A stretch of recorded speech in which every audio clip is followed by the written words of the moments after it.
দর্শক, আজকের এই ভিডিওতে এমন কিছু দেখাবো যেগুলো আপনারা অনেকেই দেখেননি। দেখুন, চায়নারা কিন্তু হাইব্রিড উৎপাদন করতে সবচেয়ে বেশি পছন্দ করে, অর্থাৎ তাদের শাক সবজি থেকে শুরু করে সব কিছুই হাইব্রিড, অর্থাৎ অনেক লম্বা, অনেক বড় বড় সেই রকম কিছু সবজি সব কিছু আপনাদের দেখাবো। দেখতে পাচ্ছেন, এটা হচ্ছে ঝিঙ্গা। কি বিশাল বিশাল সাইজ, মানে অবাক করার মতো ব্যাপার। দেখতেই পাচ্ছেন, সবগুলোই দেখাবো। এরপরে রয়েছে ধান। ধান দেখুন, মানুষের চাইতেও ধানের গাছ বড়। এমন বড় ধান সাধারণত আমাদের দেশগুলোতে দেখা যায় না। দেখুন, মানুষের চাইতে হাইট বড়। এরপর রয়েছে কাঁচামরিচ। দেখতে পাচ্ছেন, এগুলো কাঁচামরিচ, কি পরিমাণ বড় সাইজ। কাঁচামরিচ আরও একটা আছে, সেটাও দেখাবো। এই ভিডিওতে আপনাদেরকে দেখাবো যে শাক সবজি থেকে শুরু করে সব কিছু চায়নারা কি পরিমাণ হাইব্রিড আর বড়। দেখতে পাচ্ছেন, এটা হচ্ছে চাল কুমড়া। কি পরিমাণ বড় দেখতে পাচ্ছেন। ওনারা তুলতে পারছে না, দুইজন মিলে হয়তো 2 মণ ওজন হতে পারে। কি পরিমাণ বড় বড় দেখতে পাচ্ছেন। এই যে দেখুন, এই মানুষটাকে আকৃতি দেখলে বুঝবেন। এরপরে যেটা দেখাবো, দেখতে পাচ্ছেন, এটা হচ্ছে পাতাকপি। কি বড় সাইজ দেখতে পাচ্ছেন। ওরা সব কিছুই আসলে হাইব্রিড খায়, হাইব্রিড উৎপাদন করে। এরপরে যেটা দেখাবো, এটাও কিন্তু কাঁচামরিচ। দেখতে পাচ্ছেন, বিশাল সাইজ এই কাঁচামরিচের। কি বড় বড় কাঁচামরিচ দেখতে পাচ্ছেন।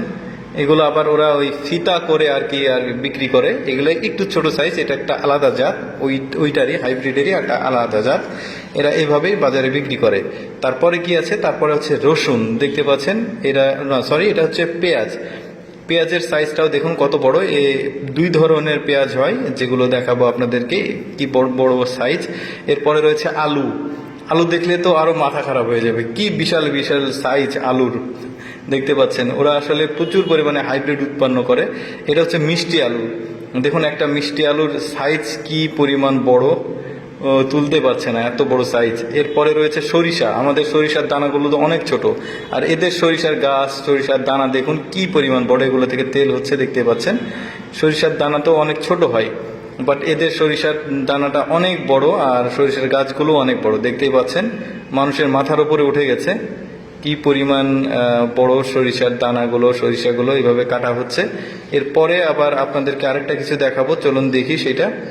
এরপরে রয়েছে মাশরুম। আমাদের দেশে কিন্তু মাশরুম চাষ হয় এখন, কিন্তু এত বড় বড় মাশরুম আসলে চাষ হয় না। এরা সব কিছুই মানে হাইব্রিড উৎপাদন করতে ভালোবাসে। এরপরে দেখাবো তরমুজ। তরমুজটা কি পরিমাণ বড় দেখুন। এত বড় বড় তরমুজ হয় ওদের, 1 মণের ওপরে ওজন হবে এই তরমুজের। এরপরে রয়েছে মিষ্টি কুমড়া। মিষ্টি কুমড়া দেখুন কি পরিমাণ সাইজ, কেমন সাইজ দেখুন। আরও অনেক গোল গোল গোল বড় হয়। এরপরে রয়েছে এটা কেশর আলু বলা হয়, আপনারা জানেন কি না। কেশর আলু খেতে মিষ্টি, কিন্তু মানে পানি পানি স্বাদ হয়। এরপরে রয়েছে শশা। এই শশাগুলো দেখুন কি পরিমাণ বড়, অনেক বড় কিন্তু শশাগুলো। এরপরে রয়েছে এটাও হচ্ছে ঝিঙ্গার একটা জাত। এর আগেও একটা ঝিঙ্গা দেখিয়েছি। এত বড় বড় ঝিঙ্গা কিন্তু সাধারণত আমাদের বাজারে বা আমাদের দেশে উৎপাদন হয় না। এরপরে মিষ্টি আলু রয়েছে, এটা লাল জাতের মিষ্টি আলু। এটাও মোটামুটি বড়, আমাদের দেশেও হয় মিষ্টি আলু, বাট এতটা বড় হয় না।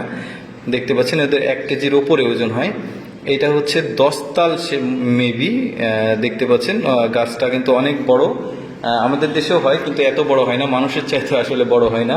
এরপরে রয়েছে রসুন। রসুন দেখেন, রসুনটাও কিন্তু অনেক বড়, বিগ সাইজ। এবার কি দেখাবে দেখি। এবার গাজর। গাজরটা মোটামুটি আইডিয়া করা যায় যে এটা তুলনামূলক কাছাকাছি আছে, বাট তাও বড়। এরপরে রয়েছে আরেক জাতের পেঁয়াজ। এর আগেও একটা জাতের পেঁয়াজ দেখিয়েছি। এই পেঁয়াজগুলো কিন্তু ইন্ডিয়ার পেঁয়াজের চাইতেও বড়। এরপরে রয়েছে আখ। আখ দেখুন বাঁশের মতো মোটা, কি পরিমাণ মোটা আখ দেখতে পাচ্ছেন। মানে এরা সব কিছুই আসলে হাইব্রিড আর কি, দেখাচ্ছি আপনাদেরকে। এরপর যেটা বের করছে, এটাও একটা মিষ্টি আলু।